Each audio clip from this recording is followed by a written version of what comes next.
This is a story about a world that had fallen into ruin by the greed of one man, a person called the King of the North, a man consumed by power and ambition and blinded by greed.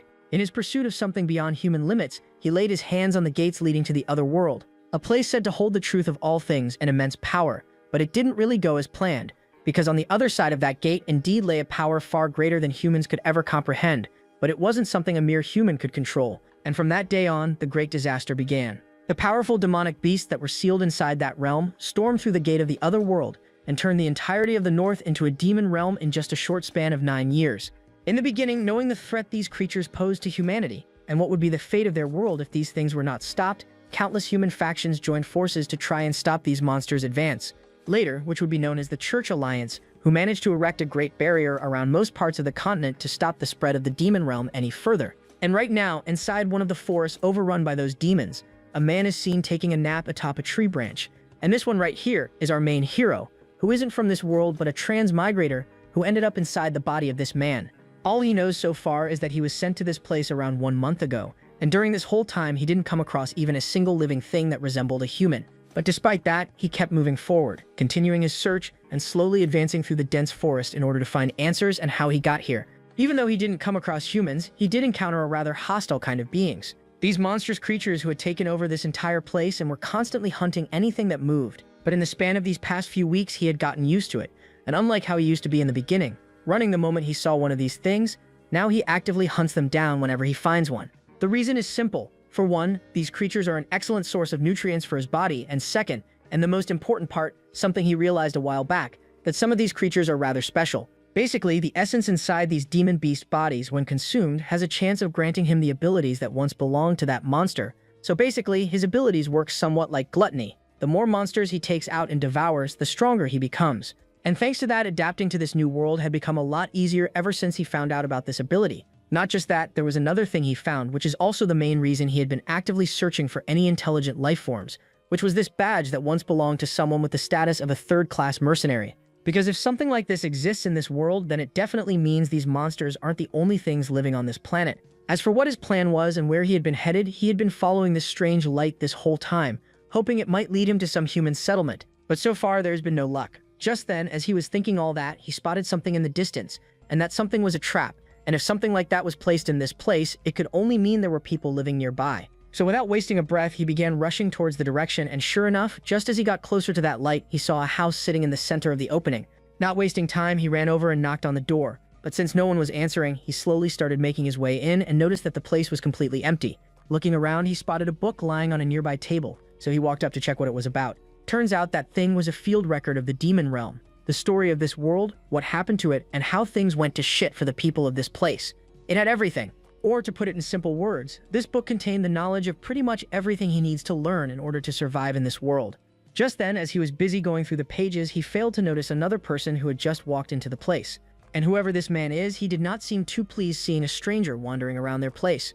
Turning around, he saw an old man who was asking for his identity and warned the kid if he didn't like his explanation and what he was doing inside his home, he was going to put a hole in his skull. Although he was glad finally seeing a person after so long, the circumstances were not too pleasant. And since he didn't want any trouble with the guy, he apologized for barging into his home unannounced, with an excuse that he just saw this house in the middle of nowhere and got curious.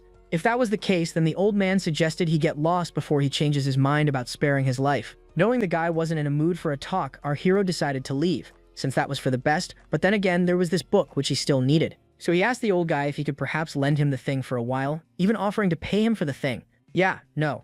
He was really starting to rub the old guy the wrong way, so he straight up refused. But the problem was, our hero wasn't planning on backing down either this time, because his survival depended on this thing, which is why he decided to change his approach and reached for his blade instead. With that, the whole place fell silent as both men got ready to fight. As for our boy, even though he wasn't fully aware of how strong the old man was, he was still confident he could win if he managed to avoid that first attack. But strangely, instead of firing that thing, the old man just sighed in frustration. And the reason he lowered his weapon was because no real robber would be so interested in a book that he would even risk his own life for it. So instead, the guy introduced himself as Hector. Yeah, our hero was having a really hard time believing that this guy would just drop his guard with that kind of reason, but he decided to just go with it, and told the guy he was Kim Woo-jin. That was the first time he was hearing a name like that, so he asked where he was from, and since our hero still didn't trust this guy, he ignored that question and told him to just call him Jin. Realizing that the boy didn't want to reveal that much, he turned the subject to the book instead, and apparently he himself was in need of that item, so lending it to him was going to be a problem. But it wasn't like he was entirely saying no, because he could tell the kid really needed that thing for some reason, so he suggested he stay with him for a while, and in return, he could help him with some chores around the house. And that's how Jin ended up staying at Hector's place. And during the time he spent with the old man, he realized that the man was brutally blunt, but still, he didn't seem like a bad person. Plus, his cooking was absolutely delicious. So much so that after being forced to survive on those disgusting monsters out in the woods, the moment Jin took one bite of that soup, tears began running down his cheeks. And with that, time continued. By daybreak, Hector would go out to hunt, and he wasn't just hunting for food, he was looking for some monsters that, according to him, took out his comrade. And seeing how tense he would get whenever that subject was brought up, Jin was sure whatever he was hunting had to be extremely powerful, which is why he decided to stay out of his way and continued reading the book, and thanks to that, he managed to learn a lot about this world. And the thing that interested him the most was how this whole world went to shit just because of one man who unleashed these demonic beasts into the world because of his thirst for power. Not just that, there was another thing in that book about the strength of the demon beasts and how around the deeper parts of the demon realm, more powerful beasts reside, which would explain why the monsters he was facing were slowly getting weaker the closer he got to that light. Cut to the outside, and a scared Hector was seen sprinting towards his house, but our hero, completely clueless of what was coming his way, was wondering just how deep into the demon realm he was thrown into, because it took him a lot of time to reach this far out near the light, which raised another question in his mind, just how powerful he really was in this new world to have survived for so long around those monsters. As for Hector, the dude was being chased down by a pack of wolf-looking monsters that were gradually closing in on him, and realizing he won't be able to outrun them anymore, he turned around to confront them head-on. But those weak arrows didn't do jack, and the creatures just snapped all of them like twigs. Yeah, this was really bad, because if that attack didn't work, then there was practically no chance for him to survive against these monsters. Just then, as he had lost all hope, he spotted a shadowy figure slowly walking up to him. And when looking closer, he saw that it was Jin, and for some reason, the dude didn't look like Jin at the moment. But ignoring that, he shouted for the kid to run, because they were no match for those monsters. Yeah, no, before he could even finish that line, Jin was seen running past him in inhuman speed, and by the time he turned to look at the boy, he was already airborne and going for one of the wolf creatures. Seeing him coming, the thing raised its claws to shred him into pieces as soon as he got closer. But to the thing's horror, the guy just carved through that arm of his like butter, and not just the arm. The dude literally split the thing in two with that single slash. This even scared the rest of its friends, and they began backing away from the man. Same thing for Hector, since the guy was having a really hard time believing what he just saw that kid do. As for our hero, he still hadn't had his fill of fun, and since he still had questions about this world, he called out to Hector, and when asked what he wanted, he heard the kid asking if a demon beast such as this one was considered strong in this world. The answer was a yes, so much so that even a bunch of men might not be able to take one down without proper equipment and planning. That was all quite interesting, but there was no time for further details, because a bunch more of those wolves were seen surrounding the whole area. Although at first glance, those things didn't look that tough to Jin. The problem was there were about 40 of those creatures surrounding him from all sides, a perfect number to get yourself killed if you let your guard down. So taking them head-on was practically suicide, so he came up with a plan, which was to locate the alpha of that pack and target it first to break their morale. So after scanning for a bit, it didn't take him that long to single out the one with the unusually big build and different color fur. And since that was the case, he got into position to slash that thing in two with one quick attack. The creature also realized what the man was planning, and there was no way in hell it was planning on sharing the same fate as its friend from earlier. So after thinking for a bit, the creature turned towards its pack, after which it did the most sensible thing it could think of. He just turned his head around, and boom, the thing literally bolted in the opposite direction, leaving all its friends in stunned silence. And while doing so, it barked at the rest of them in wolf language, and whatever that creature was saying, it had all their jaws hanging. But still, orders are orders, so all of them just turned around and began running after their leader to get away from the man. This was all too much for the old man to process, since those things are famous for their bravery, but just a glare from this kid and those things went running in the opposite direction despite their numbers. Cut a couple of minutes and that unfortunate wolf was now reduced to just its fur, with Hector telling the kid that thing was worth 40 gold coins. But since Jin had no clue how much that money was worth in this place, he asked if that was supposed to be a lot.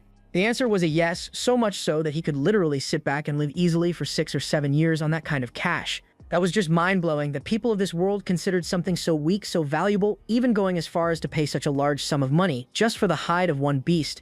And it worked perfectly in his favor. After all, he can just hunt a bunch of these things whenever he needs money.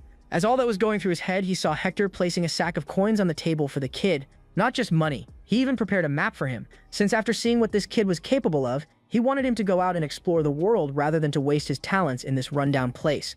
Which is why he instructed the kid to take this stuff to the Pioneer Village, a place he marked on that map where he'll find a man by the name of Jacob, who according to him was going to pay him the proper price for the hide of the beast. But our hero hesitated and asked if he was sure just handing away something so valuable to him was a good idea. Hector reminded him how it was him who took down this beast. Plus, if it weren't for him, he'd probably be lying someplace out there in pieces. So this was just his way of showing his gratitude, after which he extended his hand, reminding the kid what he had told him in the past, that he had a grudge against these beasts, and now thanks to him, he was able to avenge his friend, so he thanked the kid for that. Jin shook his hand and thanked the man for everything he did for him and promised he won't ever forget his kindness, and promised to visit him in the future. Cut a couple of minutes and both men were saying their farewell as our hero got ready to start his first adventure in this new world. As for old Hector, the man just stood there watching the kid slowly disappearing into the thick, dense forest. Well, apparently, Hector wasn't the only person who was staring at the kid as he made his way towards his destination. Someone else also had their eyes locked on the boy, and that someone didn't look happy about what happened during their last encounter. Fast forward, and he finally arrived outside of the village he was supposed to visit, and surprisingly, for a small village, it was pretty well put together, with even soldiers patrolling the place to make sure everything stayed secure. But he wasn't here for sightseeing, so he walked up to the guy, showed him the badge he found with his new body when he first came to the place, and was allowed access to the village.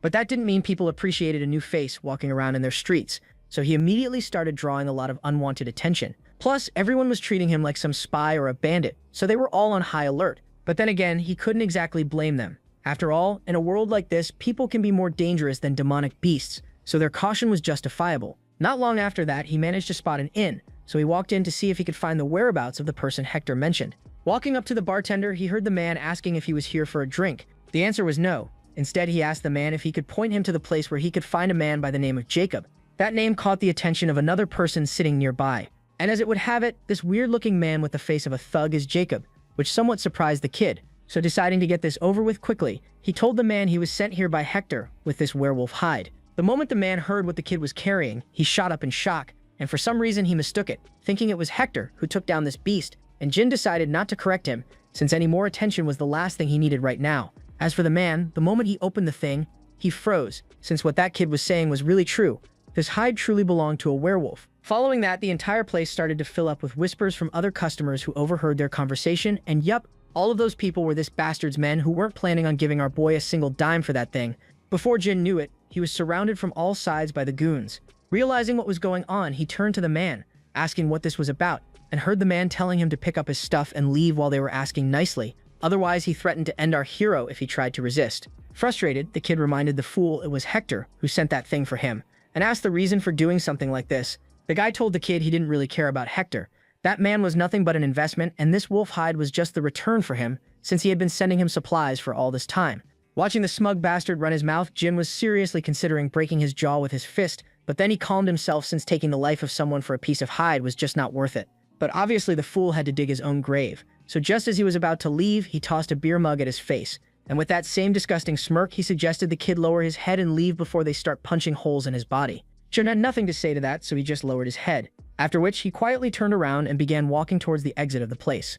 The fool, who had no clue how much he fucked up, simply turned to the bag he was carrying while telling the kid he made a smart choice. But then he heard some loud noises coming from the side, and when he turned to see what it was, he found the kid tossing some furniture in front of the main gate. And once he was certain that no one could get in or out of this building, he called out to the bastard who just dumped all that beer on his head. And with rage-fueled anger, he told the guy if he was planning on cheating someone, he should go for their neck, not the back of the head. The guy, however, still thinking the kid was a weakling, shouted for his men to deal with him. The men complied and began charging with their weapons in hand. Our hero also pulled out his blade, and with scum like these, he wasn't planning on holding back. So he parried the attack from the first man, and before the guy could recover from that blow, the kid had already finished the job, and with him taken care of, it was now this fat man's turn. So he moved out of the way of his initial swing, grabbed a nearby table and whack, tossed the whole thing at the guy's face. That impact momentarily stunned the fool, which was enough time for our hero to send him off to his next life. And with that, screams from that fat man were heard throughout the entire establishment. Seeing two of his men being taken out in such a brutal manner, the fool in the back finally realized he might have made a big mistake messing with this kid. Plus, the way that kid was moving was just unreal because it was like he had eyes at the back of his head, since not even a single one of his men were able to get close to him. As for our hero, he took out the third goon as well with a powerful slash, after which he shoulder-tackled the muscular guy who was charging at him, and using the momentum, swung his own fist towards the guy's chest and managed to drive those spiky whatever they were into the man's flesh. Followed up with another sword slash that tore through the man's body, and just like that, the whole place fell completely silent as the last man's lifeless body plopped to the ground. And since he was done with those 4, he turned his gaze towards the real target, and the moment that fool saw those bloodshot eyes turning towards him, he began screaming like a bitch. Not just him, some of the other guys as well started running towards the windows of the building to smash their way out and try to run from this maniac before he did the same with them. Surprisingly, they managed to jump out without getting stopped by our boy, but just as they were about to start running, they saw a completely unexpected sight before them. Turns out it was a red wolf, and not just any red wolf, it's that same one from yesterday. By then, our hero had also managed to jump out of the place after the fools, and now as they found themselves surrounded from both sides, they began begging for their lives, asking our hero to team up with them to take down that monster before it massacres the whole village. Our hero himself was surprised seeing that thing standing in the middle of such a bustling place, since no one even noticed that thing entering the village, and knowing that the thing was clearly here for a rematch, our hero got ready to confront the monster. But the monster, however, the moment it saw those eyes glaring at him with killing intent, immediately shifted its expression, after which it dropped to the ground. Before Jin could process what was going through that creature's head, he saw the thing wagging its tail playfully, like it wanted to be petted or something. Watching such a powerful and terrifying monster that has the strength to level a small army on its own, acting in such a way, even the 3 men had their jaws hanging as they struggled to process what they were seeing. But the heartless fool, instead of putting his weapon away, was making that disgusted face at the thing for its mutt-like behavior. And that obviously scared the fluffy ball of cuteness, and it began sweating like crazy, realizing this asshole might actually turn him into a rug as well, just like what he did to his friend. But luckily, he didn't do that. Instead, he pointed at the 3 fools in front of them and gave him the command to bite. The moment the beast heard those words, it immediately straightened up, after which it lunged at the screaming men to shred them into pieces. After that, whatever happened was a complete blur. As for the guy who tried scamming our hero, he was still alive and staring in horror as that monster sank its teeth into the bodies of his friends. And at that time, he could only think of one way of getting out of this situation with his life, and that was to fall to his knees and beg for mercy. But this was all an act. He wasn't planning on letting this go that easily, and as soon as this stupid kid dropped his guard and spared his life, he was planning to come after him for revenge. While apparently our hero had other plans, and they definitely didn't involve mercy. Terrified, the fool lifted his eyes towards the kid and found him just standing there, lost deep in his thoughts. The story cuts back to when Jin was still in his original world, and back then people constantly took advantage of his kindness, and because of that his life was miserable, to the point where even his own boss would delay his paycheck on purpose just because he never fought back. On top of that, instead of appreciating him, that man always painted him as a selfish bad guy and treated him like a pushover. Yeah, not anymore, that was the old him, and now he refused to live the same miserable life of being taken advantage of. Although he did learn one thing from all those experiences, so to see if it still was the case in this world, he turned around and began walking away. That was all the chance the fool behind him needed, so he made the dumbest mistake of his life. He pulled out his dagger, and thinking that the kid dropped his guard, he lunged at his neck to end him. Yeah, now that's exactly what our hero predicted, and since scum like him don't change in any world, he grabbed the guy's arm. After which he pointed his own blade at the fool's throat. Seeing that cold steel of the weapon getting closer, the guy realized he was done for, and before he could beg for mercy, our hero had already detached his head from his shoulders. Watching the fool's body on the ground, Jin made himself a promise that he would never let himself get used like that ever again. Well, that was one problem taken care of. He still had no clue what he was supposed to do about this mutt. But by the way that creature was acting, it was clear that thing wanted to follow him. But he wasn't too sure about that. After all, at the end of the day, that thing is still a wild beast that hunts humans for food. So obviously, his first instinct was to end the monster before it went berserk and caused damage to the surroundings. But then, out of nowhere, the thing pressed its head against Jin's chest, as if it wanted to show its loyalty. Yeah, well, no matter how heartless he gets, he's still a human at the end of the day. So in the end, he decided to adopt the creature. As for its name, this stupid fool decided to call him a mutt instead of giving him some epic name like Fenrir. Fast forward to the next day, and he was seen opening his eyes in one of the inns of the village. Well, apparently he wasn't feeling as groggy as yesterday. He was actually feeling pretty good after a good night's rest. Same thing for his new friend. So both of them got up to start their day. After a bit, he was seen washing his blood-stained clothes, since those things reeked of blood. And while doing so, he couldn't help but wonder how, even after he took out so many people for the first time in his life, he didn't feel any guilt. Instead, to him, it felt like taking down those monsters he encountered in that forest. Plus, at the time of the battle, he could clearly remember feeling thrilled instead of being uneasy, which was proof enough that he wasn't the same person he used to be in his original world. Then again, if he hadn't done what he did back then, those people would have come after him sooner or later. And in a world like this, showing mercy was just another way of digging your own grave. So he convinced himself this was his new life now, and he wouldn't let anyone crush him under unfairness ever again. Fast forward, and the two of them were seen making their way towards their next destination, a place called the 5th Pioneer City. And the reason he chose this place was because he still needed to get rid of this hide, and according to what he managed to gather so far, this was the best place so far for this kind of stuff, where you won't get scammed. Still, the problem was he couldn't exactly walk into that place with a literal leader of a werewolf pack, so he instructed the creature to stay here and make sure no one sees him hiding in the woods. After a bit, he was seen walking into the place, and surprisingly, unlike the last village, this place seemed a lot calmer, since he didn't spot a single person staring at him like he was a bandit. Ignoring that, he turned his attention towards the main objective, which was to find this church alliance that buys monster remains. The story cuts elsewhere, and a man with a weird haircut was seen sitting at the front desk of a massive building. That's when he spotted a person approaching his desk, asking if this place was the church alliance, and the guy answered yes. Before he could ask the reason for the visit, the man tossed a massive roll of hide on his table, and that startled him a little.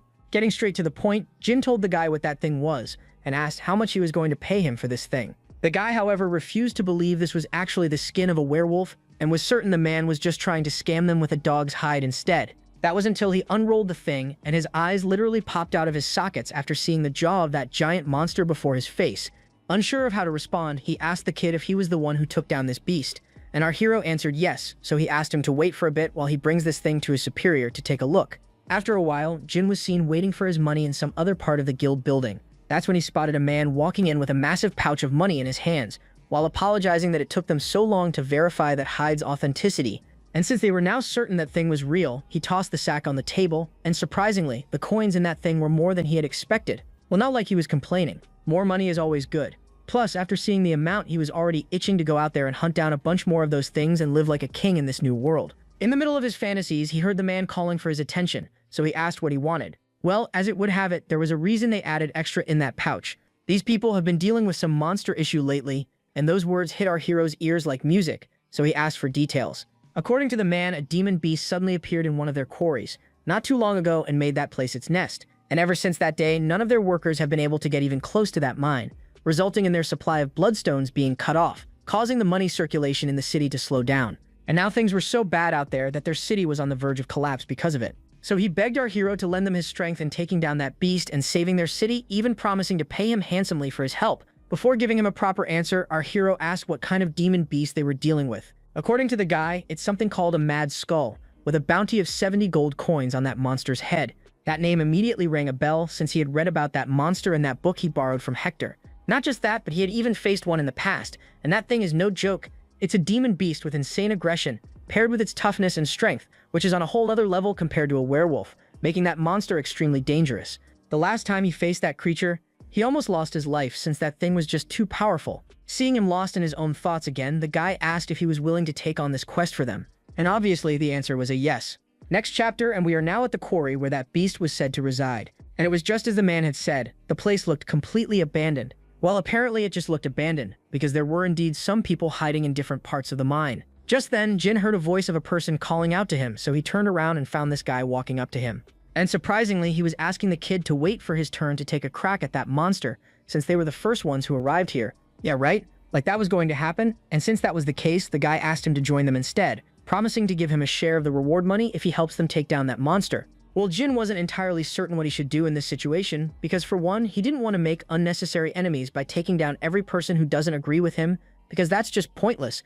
And two, if he lets them go first and these people succeed in taking down that monster, all of this would be a huge waste of time for him. But then again, his recent experience with those bandits didn't go so smoothly. So instead, he reached for his blade and asked the reason for inviting a complete stranger into their party. After all, they already have plenty of people for the job. The guy didn't really know how to answer that question, so he just told the kid he prioritizes safety over performance. But that wasn't the only reason he was inviting him to the party. The second reason was that he could tell just by looking he was stronger than he looked. Yeah, no, our hero wasn't falling for his empty words and asked what gave him that idea about him. Well, the answer was standing right behind him. That wolf that had been tailing him this whole time. Yes, first female character, and she's into dogs too, which is always a plus.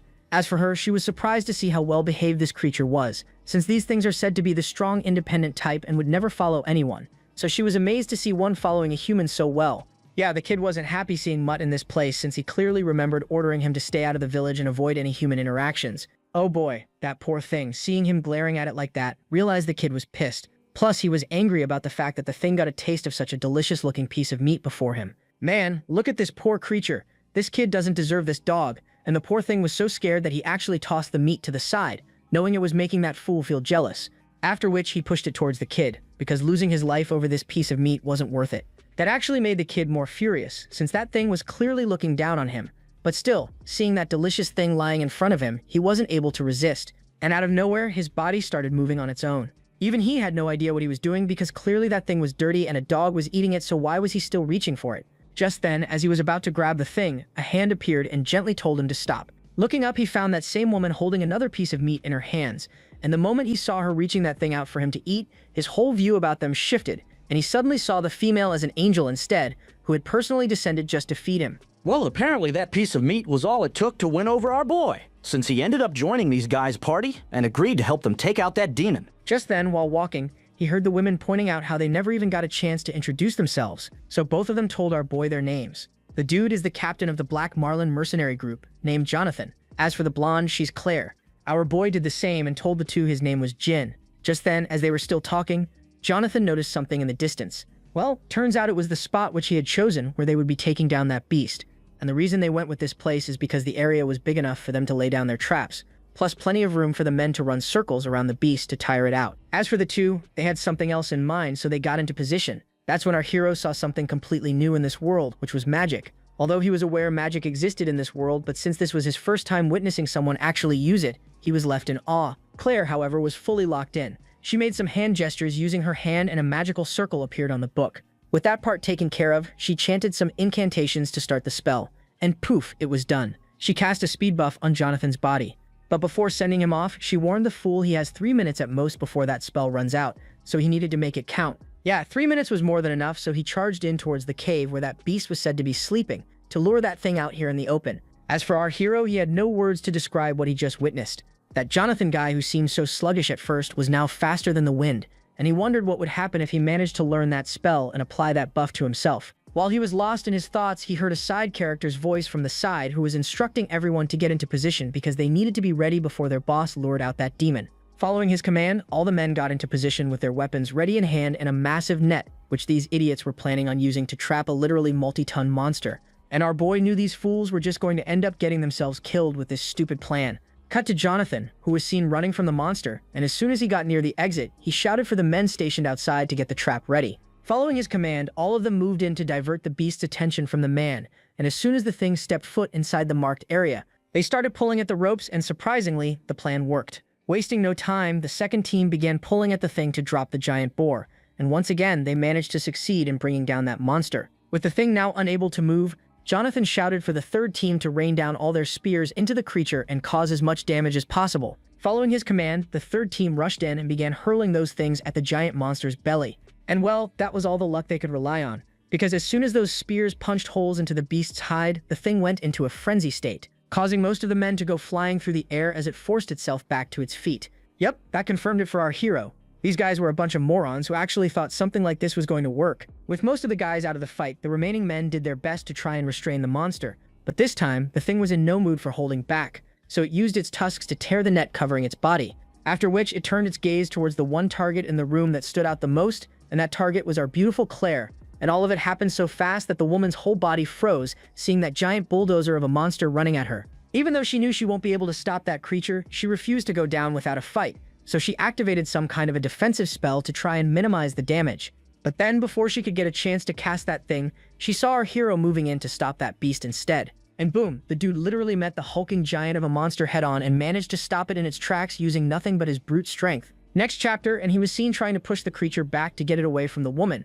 And just as he was ready, he released the monster's tusks, causing the thing's head to snap back. And that created an opening for Jin to slash at the monster's jugular veins to try and cut off the blood flow to its brain. And he managed to succeed as his blade cut through the monster's neck, causing the thing to stagger back a little.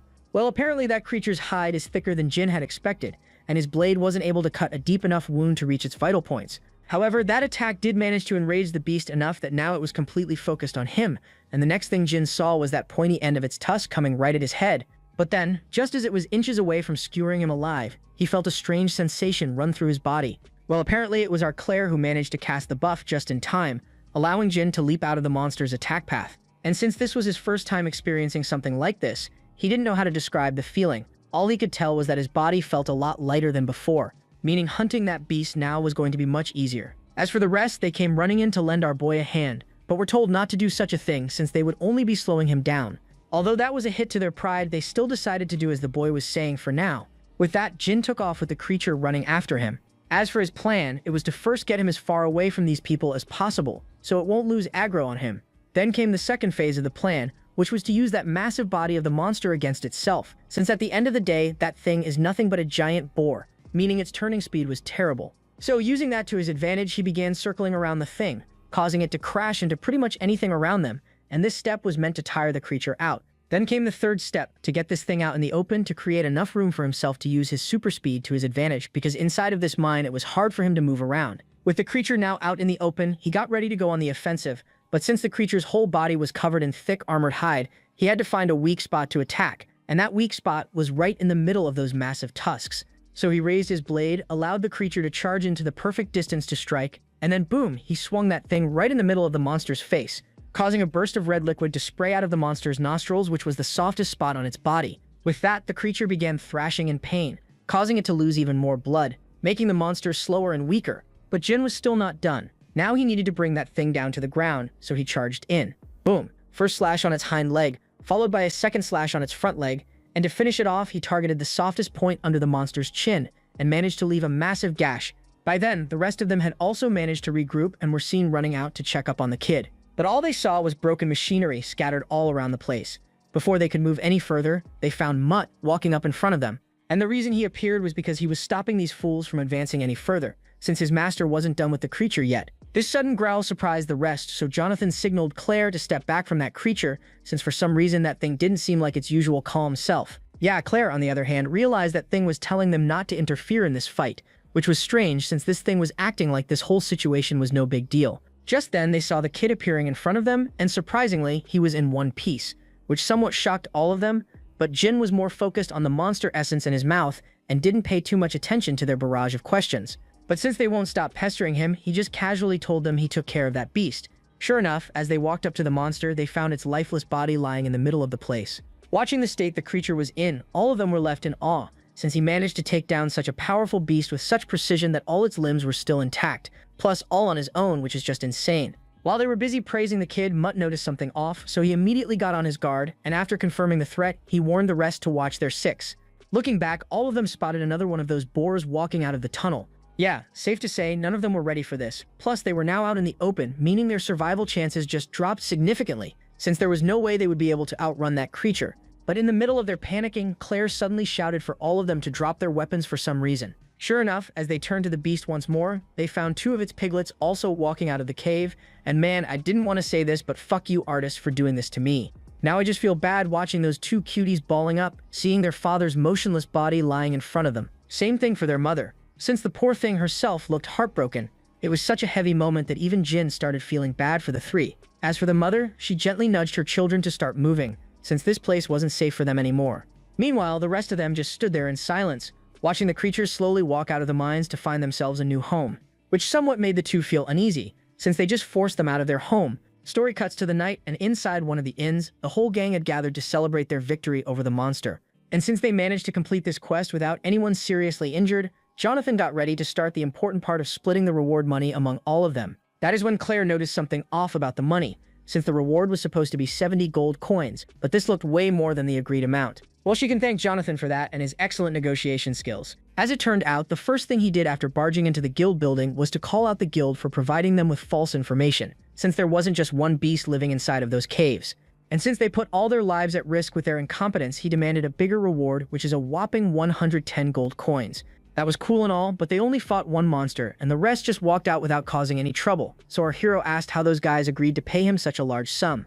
Well, that is the neat part. He lied to them. Oh man, the whole place erupted in cheers for the guy for managing to trick those greedy fools. By now, even Jin was starting to get amused by all of them and how they handled their business. Just then, he felt a hand land on his shoulder. Turning around, he saw that it was Jonathan, who was telling the whole room that he had decided to give half of the earnings of this quest to Jin, and asked if anyone objected to that. Surprised, Jin asked what he was playing at and was reminded that it was him who risked his life to take down that beast, and if it were not for him, all of them would have been lying out there somewhere, rotting away in the wild. Others shared the same opinion, since he was their hero, so this was the least they could do to repay him. Well, Jin didn't know what to say, plus they were the ones who boosted his speed with that buff, plus their trap managed to stop the creature just enough for him to come up with a plan, so they were kinda helpful as well. So in the end, he decided to pay for all their drinks tonight as a thank you, Well, maybe he shouldn't have offered that because these guys had bottomless stomachs when it came to alcohol, so they started gulping down whole barrels of that stuff. Just then, he noticed Claire walking towards the exit of the building, so he asked the girl if she was calling it a night. The answer was a no. She was just going out for some light magic practice. Cut to a bit later, and she was seen sitting in an open area, focusing or whatever they do in this world to strengthen their spells. And damn, the girl is blessed with a natural lip filler. And paired with that blue aura, she looked amazing. And of course, right by her side was the creep who was staring at her while she was trying to focus on her spell. And seeing how diligent the woman was, he was genuinely impressed. Since a couple of hours ago, she was fighting with a giant monster, and right after that hunt, she's back to training. Next chapter, and he was seen asking the girl to train him in the art of magic, which somewhat surprised the woman. But strangely, she agreed to his request, which also surprised our hero. But before he could ask why she didn't try to turn him away, he heard the woman say she was planning on giving him a gift anyway, and when asked what for, she reminded the fool how it was him who rushed in to save her when that monster charged in to crush her bones, unlike a certain somebody who didn't even bother checking up on her. Plus, if it were a mercenary group that doesn't even follow the basics of combat like protecting their mage, she'd said no, but of course Jin wasn't like those mercenaries, so there is no way she can say no to him. Yeah, no. Knowing full well the girl was still mad about that incident, Jonathan tried apologizing while reminding the girl how magic wasn't something a person can just learn overnight, and they have to leave this village in 2 days. So they don't have that kind of time. Yeah, well, she wasn't listening, and after seeing how they didn't even bother apologizing to her, she was even planning on changing sides and going with Jin instead, or better yet, bringing Jin along with them. Well, that second option seemed more reasonable for Jonathan, but then again, why would a beast hunter that powerful want to tag along with mercenaries like them? Plus, it would be rude for them to intrude upon his great journey, so they can't do that to him.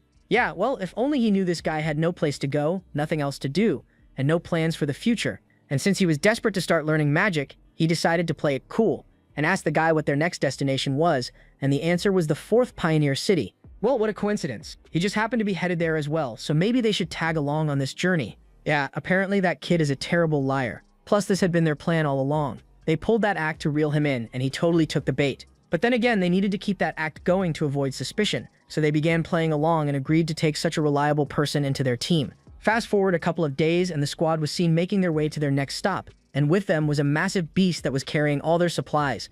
As for this creature's details, it's something called a Tarask, a monster selectively bred for transportation and one of the very few magic beasts successfully domesticated by humans. Well, Jin had read about this thing in that book, but seeing it in person, he was left amazed, and the fact that people of this world were able to tame something so massive was just mind-boggling to him. Cut to the night, and Jin was seen practicing magic with Claire, and it turns out it was proving much more difficult for him than he had originally thought. Even though Claire was an excellent teacher and had already shown him how to cast basic magic spells, it was still difficult for him, since this was his first time learning something that requires brain power and focus. But not like he was planning on giving up so easily, and using the knowledge he managed to pick up from Claire, he kept going, and before he knew it, 10 days had already passed with no significant progress, since he wasn't even able to sense mana so far. But then while focusing, he sensed a strange sensation wash over him, so he snapped his eyes open and saw some kind of a blue light being shot out of his body, and disappearing almost immediately. Just then, he heard Claire's voice, who was praising the kid for finally being able to sense mana. But she was completely blunt with him. He was slow as hell when it comes to this stuff, but still he did great, since people with no talent for magic spend their entire lives without even sensing mana once, but he managed to do the impossible, which is why she prepared a special reward for him. Bringing out a vial of some potion, she poured the thing in a metal container, after which she turned to the kid to give him his reward. But first, she asked him to strip. Yeah, Jin froze for a second. Out of everything he expected, that was not on the list. He had no clue what this woman was planning, but the way she said it so casually made it even worse. Still, he was not exactly complaining, just very confused about how things escalated this fast. I know what you guys were thinking, but no, we aren't there yet. He still needs to rizz her up a bit more before we get to that part. As for now, she was just drawing a magical circle on his back, and the reason for doing this was because she wanted to transfer her own mana into his body to give him a feel of what it's like to be overflowing with that thing. With the preparations done, she activated the magic circle to start the process, and bam, Jin felt his whole body burning up as all that power rushed through his veins, and surprisingly, it was on a completely different level from what he felt earlier. Plus, he was able to feel the power running through his veins and spreading across his body, giving him strength like he had never felt before. According to Claire, this was just the first step towards learning magic. There were 2 more stages before he could start with the most basics of magic. He was already done with the first step, which is to sense mana. Then comes the second step, which is to learn how to contain that power within your body. And finally, the third step, utilizing the magic to blow up your enemies. So now it was time to start with the second step, which is why she was planning on controlling the mana and directing it towards his heart. As for him, he was to try to create a vessel to hold that magic, as if he was holding his breath. With the instructions out of the way, she began doing her thing, and flashes of lights began shooting from the kid's body, since he still wasn't able to hold in that amount of magic. As for the rest, he was doing all he could to store it within his body. As he was struggling with that, Claire saw something inside of the boy, a strange vision, as if some kind of monster was living inside of him that was devouring away at the mana she was shooting into his body. And before she knew it, she lost all control over herself, as that beast began sucking out all her mana forcefully from her body and began consuming it to make itself stronger. And then she saw it, that creature changing its shape into something massive and hideous. As soon as that happened, all the mana from her body began leaking out uncontrollably and started flowing toward the boy. And the scariest part was that she wasn't able to stop herself, nor was she able to move anymore, since her whole body had become paralyzed. And at that moment, she realized this was her end, since she could literally feel herself getting weaker with her consciousness slowly fading away.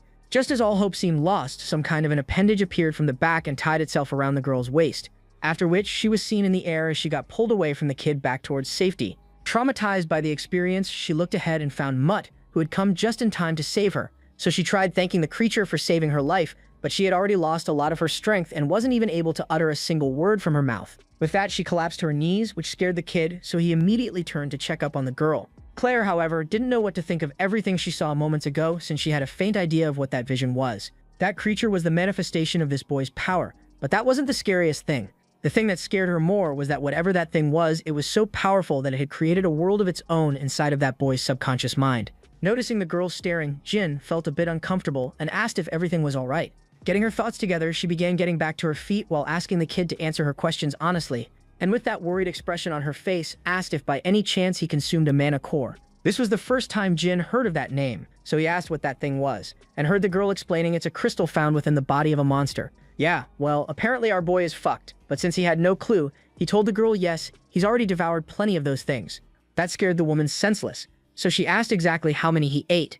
Well, even he wasn't too sure about that. He started right after taking down the first monster and had been eating them consistently after each kill, so probably in the hundreds. Noticing that shaken expression on her face, he asked if everything was alright, and of course the answer was no, everything wasn't alright. But calming herself, Claire began explaining to the kid what those mana cores are and what happens to people who consume them. Well, there are usually two outcomes. The best case scenario, you die, and it's all over. Bad case, the person turns into a monster and gets taken out in the most brutal way imaginable. Next chapter, and we are told a little bit more about the demon realm and the energy that leaked into their world after those gates were opened. So basically that power is referred to as karma, and the living beings that absorb that power gain bizarre abilities. But of course there are side effects, one being the most notable, that the creature mutates into a demonic monster, and the energy responsible for this mutation takes the form of a nucleus, the very thing Jin had been consuming for all this time. Back with the gang, who were already on the move with Claire thinking over all that stuff, and because of that, the kid behind her was starting to bother her. Because there were cases of people who tried to tame this power of the monsters in the past, a group that was later known as the Dark Priests. These were the people who, after the otherworldly gates opened and karma swallowed their world, began following those mutated monsters and referred to them as angels. Their main goal was to try and tame the power of those nuclei, but of course all of them failed. So in the end they resorted to extreme methods like sacrificing humans to monsters, which is why they were also known as madmen. Which is why what Jin told her at that time, that he had been constantly consuming those things, was really bugging her. Because there was a real possibility that Jin could be one of those dark priests who worship these monsters, and has managed to figure out a way to tame that power. But then again, if he truly was one of those madmen, he wouldn't have admitted to eating monster cores, nor shown her his mental world. Still, it was kind of strange, because why would any person, despite not knowing those cores were dangerous, pick one up and eat such a gross-looking thing in the first place? Well, Jin had an answer to that question. It was because he saw other monsters consuming that stuff, so he started copying them as well, and when he felt himself getting stronger after consuming those items, he just continued doing it. Yeah, well, she didn't really care about that reason, so she suggested he stop eating those disgusting things before something bad happens. That was really starting to bug him, since she said the same thing last night, but he was sure that information was wrong, since nothing happened to him so far, even after consuming so many of those things. Still, what if she was right and those things don't affect him in the same way they do to a normal person? Because he had been noticing strange changes in his body ever since he started eating them, like his thirst for killing had become more noticeable, and he didn't even feel any guilt while he was taking out those guys in the inn. And the fact that he kept wanting to fight was also starting to bother him. So in the end, he told the girl he would try. Yeah, no, try my ass. He needed to absolutely stop right away and promise never to even touch those things ever again. Plus, eating those things isn't just putting his life at risk, it's even affecting his control of magic, which would explain why it took him so long to even sense mana. Terrified, he asked if she was saying he was incapable of learning magic because he consumed those things, and that annoyed Claire, since apparently learning magic was more important to this guy than his own life, so she just sighed in frustration while explaining that in his current state he won't be able to use mana manifestation, but he shouldn't worry too much since he should still be able to use mana arts at least. Story cuts to the 4th Pioneer City where a massive crowd was seen gathered in the city's center for some reason, which somewhat surprised Jin, so he asked the reason for so many mercenaries gathering in one place. Claire explained it was because a holy knight was overseeing this quest. Just then, Jin saw a man dressed in fancy armor walking through the crowd, and obviously he immediately picked up that this guy was no ordinary human, since he possessed an intense aura far stronger than any mercenary he had seen so far. But changing topics, he asked Claire if a crowd like this usually gathers whenever a holy knight is in charge of a quest. Well, yes and no, because even though holy knights are powerful and influential and attract a lot of people, the main reason so many people gathered in this city was because it was a request from the Golden Bug. Not sure why, but that bug part caught his attention, and he asked if that was some kind of insect monster they were supposed to take out. Claire just stared at the fool, since this guy literally had no clue about their world. Jonathan stepped up to enlighten the kid and told him how the Golden Bug is the title of the greatest businessman of this continent, basically a tycoon with so many assets that he's considered one of the richest around these parts. But apparently he died not too long ago, which had the whole merchant group on edge. Curious, the kid asked if he was assassinated or something. Well, no one was really sure, but there are indeed rumors like that circulating around the city. But it was not like it concerned them, so he shifted topics to why so many people had gathered in this place. It was because that man had 2 sons, and now, after his death, they needed someone to move their father's entire fortune to a secure location. That is where they came in. Their job was to make sure the gold stayed safe and get it to the destination. Yeah, well, it was starting to make sense to Jin why someone would hire a literal small army of mercenaries for a transport job. That's when they heard an announcement calling out their group's name. Well, that was their cue, so Jonathan, out of nowhere, began pushing the kid along with him to the main stage and registered themselves as one of the groups participating in this job. And you might be wondering why he would bring someone like this kid, who has nothing to do with their group, nor has any negotiation experience with him for registration. Well, the answer is simple. After their successful hunt of that beast in the last city, Jin had become a pretty big deal in the mercenary world, and people even gave him the nickname Head Crusher. So Jonathan was planning on capitalizing on that, but since Jin had no clue what was going on, he kept pestering the man for answers. As for the guy in front of them, apparently even he had heard of the rumors circulating around the Head Crusher. And since such a powerful party was participating in this job, they obviously got the best rates, which was 100 gold coins. Yep, seeing the fool making that face, Jin finally pieced everything together. He was just using him to get a better deal. And since they got such a sweet deal for just moving luggage, the guy gave him a thumbs up for doing an excellent job, even though all he did was stand there with a dumb look on his face. Yeah, no, he never answered Jin's earlier question, so he repeated himself. What was up with this Head Crusher business, and why was everyone calling him that? Well, as it would have it, even Jonathan had no clue. All he knew was that there were rumors going around about him crushing the heads of the monsters he took out. Although Jin wasn't happy about any of this, plus that stupid nickname, he wasn't exactly complaining, because this level of fame was sure to attract the attention of powerful and influential people his way. Just like a certain someone sitting behind him, whom he was planning on getting closer to for some reason. Cut to the night outside the mercenary group quarters, and inside the place, a brawl was underway, with 2 guys duking it out mano a mano in the middle of the arena, and then boom, one of them elbowed his opponent right in the face and ended that match. To the side was our hero with our beautiful Claire, who clearly thought this was a bad idea.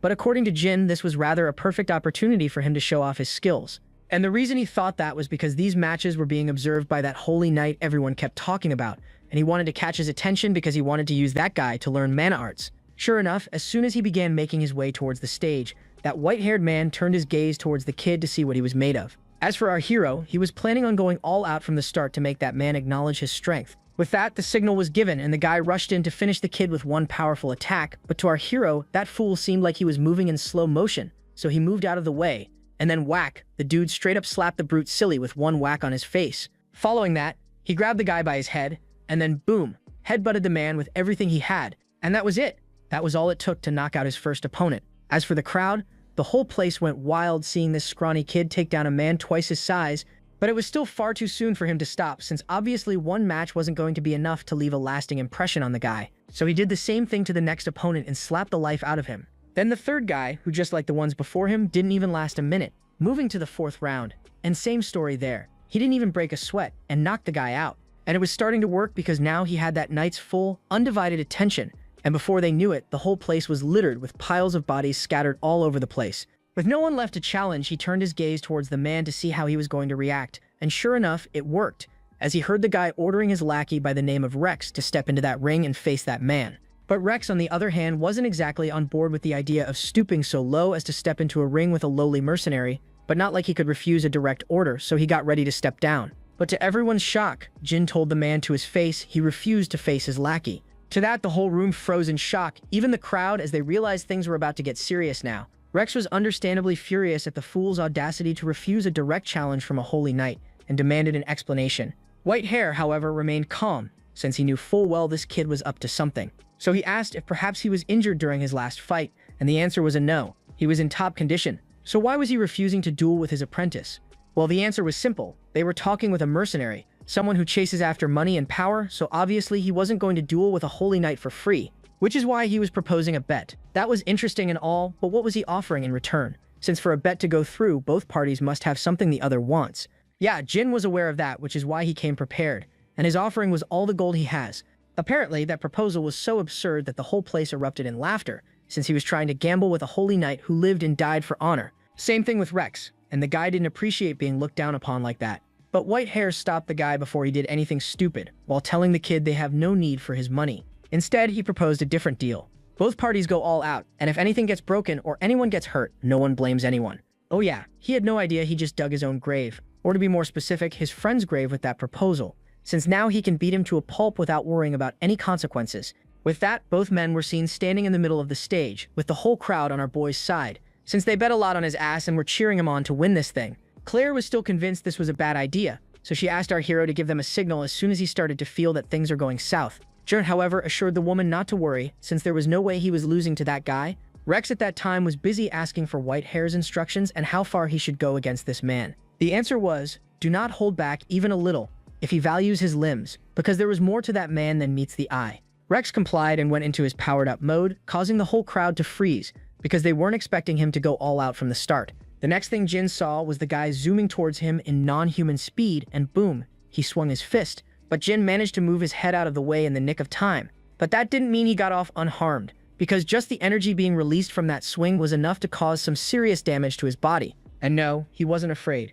Even after realizing just one of those attacks was enough to end him, he was more fired up than ever to see what this mana art was all about. By then, Rex was in position to swing his other fist, so Jin raised his arms to protect his vitals and managed to block that attack. Block, yes, but then again, the energy released from the impact was too much for him to handle, so he went flying back into the distance. Just still, our Chad refused to back down and kept standing on his 2 feet. Although Rex was impressed by his strength and durability, he still reminded the fool how at the end of the day he was nothing more than a wild beast, which was why he was going to make him regret looking down on a holy knight. On the side, Jonathan, realizing the man had been holding back on his previous attacks, was more worried about his money, which he bet on the kid, and that annoyed Claire, since money was the least of their concerns at the moment. Back into the arena, and Jin was seen being pushed back by the fool's relentless attacks, but somehow he was able to keep up with his speed and was blocking all of them. And that made Raymond question this whole thing, because he was starting to get a really bad feeling about this whole setup. The reason was, in his previous matches, this kid didn't seem this defensive, and was a lot faster, but right now he didn't look like that same person. Meaning the boy definitely had something up his sleeve if he was purposely letting Rex push him back. And apparently his instincts weren't wrong, because the moment Rex launched a powerful attack towards the kid to end the battle, the boy casually slapped that thing in the opposite direction, causing a small explosion to the side, resulting in all the people gathered going into panic mode. As for Jonathan and Claire, they weren't able to believe what they just saw, because he just deflected that mana attack barehanded, something that was unheard of. As for our hero, he was done playing games. He got what he wanted, which was to test just how effective these mana arts were, and let's just say he wasn't disappointed, which is why it was now time for him to measure his durability. And then boom, a powerful fist landed right on the man's stomach, causing him to cough up everything he had eaten earlier. His reaction to that punch had Raymond shivering in his boots, because that kid just hit him with a normal punch. But from the face Rex was making, it was clear that thing hit him like a truck. And then it finally clicked in his mind, and he realized why that kid was playing defensive earlier. It was because this madman was savoring the fight and wanted to see just how powerful Rex really was. Back to Jin, who was impressed once again that the guy was able to take a hit like that and still stay conscious. But his test wasn't over yet. He still wanted to see just how much he could withstand thanks to all that mana flowing through his body. But before he could get started, another person jumped into the arena, telling him to stop. Well, it was Raymond who told the fool they accepted their defeat, so there was no need to continue. As for their bet, he didn't forget it and promised to grant him anything he desired. Well, that was his main goal, so Jin decided to spare the fool this time. But still, it didn't mean he was happy about it since this guy turned out to be such a buzzkill. With that, the whole place erupted once more, seeing how a mercenary managed to defeat a holy knight using nothing but his brute strength, and of course the money too. They were also happy about the money part since they bet a lot on that kid. Story cuts, and this time we are outside the mansion belonging to the Golden Bug family. Oh god, no. That's disgusting. Well, whatever. These two are the Golden Bug brothers, the one with black hair named Derek, and the blonde by the name of Cedric. Well, the reason we are being forced to witness this disgusting sight is because these two brothers are busy discussing about the quest they gave out to transfer their gold to another place, and they were not happy that it was going to take 10 days for that money to arrive. But then again, not like there was anything they could do about it, so the older one assured his brother they would be okay until then. And the reason he said that was because these two fools are one of those dark priests Claire was warning our hero about, and because of their dumb decisions, their bodies were gradually mutating. Next chapter, and Raymond was seen standing next to a tree, explaining how mana arts worked, so it could also be considered as an extension of one's own body, a skill one can use to reinforce their physical frame for defense or strengthen their weapons to cause maximum damage. Although the skill he was preparing to show was something pretty much anyone with decent talent could learn, it is said that at the peak of mastery these basics can cleave through mountains and part seas. With that, he swung his blade, causing all the trees in front of him to get chopped down due to the energy wave released from his blade, followed by cheers from the fool behind him who was sucking up to him like the loyal fanboy he was. But ignoring his obvious flattery, Raymond ordered him to start training, and the guy, like a happy little pup, ran in with his tail wagging to do as he was being told. As for our hero, he was also there, and not sure why, but he was getting a feeling of déjà vu watching the fool act like that. More importantly, he was impressed after seeing what true mana art can do, because compared to this, Rex was a complete novice. But honestly, he was sure he could have dealt that much damage easily, even without using mana arts. Raymond, noticing him staring, instructed him to get into stance as well, because his training was about to start. So basically, he told him the same exact things Claire taught him about how to sense mana and other stuff, and since he was already familiar with that, he got to business, completely ignoring the guy's yapping. And what do you know? This time, it didn't even take him that long to sense mana. And no, this time it wasn't just a tiny spark, it was a massive surge, which was strange, because since when did his body store this absurd amount of magic? That's when he recalled that day's incident, when he lost control and almost sucked that woman dry, which would mean the magic he was sensing belonged to Claire. As for the fool with the awareness of a rock, he didn't even notice the kid was already killing it on his first try, and was masterfully channeling that energy into his blade. But then he sensed an ominous presence next to him, so he turned and found the kid covered in some kind of dark aura. And that scared him senseless, because not only did that boy manifest mana arts the second he learned the theory, his mana was unlike anything he had seen his entire life. According to his knowledge, mana arts take their color and shape from the user's mental world, and this kid's mana art was radiating with such a sinister dark aura, which was something that made him a bit suspicious about the boy, since there was definitely a lot more to him than meets the eye. Giant, however, didn't even bother paying attention to the guy, and as soon as he felt his blade was ready, he began testing a series of slashes to see how much of a boost he got from using this technique. Well, he wasn't exactly impressed, because even though he could feel his strength increasing, the proficiency was pretty low. It felt like he was burning a lot of energy for a small return. But hey, at least he looked cool as hell right now. Fast forward, and the small army of mercenaries was seen making its way towards their destination, where our hero told the girl everything that happened during today's training, and she was extremely happy hearing he managed to master mana arts on his first day. Well, he was not really excited about that. He was more worried about her, so he asked how she was feeling. After all, he stole a great chunk of her mana the last time she boosted him. Yeah, well, she didn't know how to respond to that, so she just told the kid to consider that a little gift from her for saving her life. But the thing was, that power he used felt a bit more than just a little gift, and he was sure the girl was hiding something from him. As he was about to ask, he heard a voice from the side calling him a cocky bastard for showing off after learning a basic tier skill. Well, who else? It was Rex, who was trying to act like his superior and throwing around big words, which obviously neither of them cared about, as they wondered what his problem was for interrupting them while they were talking. And since it was clear he was still salty about losing to him, our hero decided to use that to his advantage and bait him into a rematch to pummel him to the ground once again. That was when they heard a loud slapping sound echoing around them, followed by Rex's horse screaming in pain. And boom, the poor thing, who didn't even do anything and got slapped on its butt out of nowhere, was seen running off with the fool dangling on its back. And the one responsible apologized to the kid for that fool's behavior and promised he was going to keep that boy in line. Suddenly they heard a voice of a person screaming to the side who was yelling at someone for some reason, followed by some plates being tossed out as the person demanded they bring them more food. Curious, Jin asked what was all that about and was told not to pay mind to any of that drama. Apparently that's just their client throwing another tantrum. He explained to the boy that ever since their old man kicked the bucket, those two haven't stopped gorging themselves, so if food stops for even a second, they lose their minds like that. So he suggested he don't pay them any mind and focus on their task. Yeah, well, after hearing all that, Jin was pretty sure something fishy was definitely going on here. After all, the amount of food he just saw being transported into their camp was just absurd. No normal human could ever eat so much in one sitting. Plus, these guys have been eating like this ever since their father's death, so where was all that food going? Not only that, his spidey senses had been tingling for a while now, ever since he joined this caravan, and the pressure he was feeling keeps getting heavier, almost as if some monster was lurking right beside them and could burst out at any moment to attack them. Yep, he jinxed it, because the moment that thought hit his mind, the creature beside them began going berserk and started thrashing uncontrollably. And then boom, the thing dropped to the ground, while writhing in agony. Terrified, Raymond shouted for one of his men to give him a report on what was going on, and was informed that the creature that was carrying their client had gone completely berserk. Realizing both brothers were in danger, he shouted for Rex to follow him. With that, he brought out his blade, and both men began charging in to rescue the two fat fools, and his plan was to take out the beast as soon as possible before it crushed both of them under its weight. But just as they got closer to the monster, they saw spikes bursting out of the tent that was placed on top of it, followed by a disgusting-looking tentacle monster that shot out of the thing and went straight at the humans below. Claire immediately realized that thing was an abomination, but since the kid had no clue what she was talking about, she explained that's the fate that awaits those who consume monster cores. They turn into those hideous-looking monsters, which they called abominations. Back with Raymond, who still hadn't caught up to what was going on, and was seen going Bahubali on the monster's ass by literally jumping off his horse to carve that hideous-looking thing in two. And well, he succeeded, since he managed to carve his first boss in two with that one slash. Oh wait, no, I was wrong. He didn't carve him in two, he carved the thing in 4 pieces and came flying out from the other side, looking like a complete badass.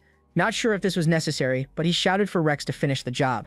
The kid obeyed, came running in with his own blade ready, and swoosh, chopped the thing like a fish. And just like that, the remains of that creature fell to the ground, marking the end of the battle. But here's the thing, the fight wasn't over, nor was that beast, because unbeknownst to them, the creature had already started regenerating. Realizing they had messed up, Raymond shouted for Rex to not let his guard down, but by then it was already too late for the boy, and then this happened. The thing literally chomped onto the kid's body, leaving nothing but one arm behind that was still holding the sword. Well, that's all for today, folks. I hope that you enjoyed it. If you did, please give the video a thumbs up, and if you want to know what happens next, hit the subscribe button. Until next time, take care.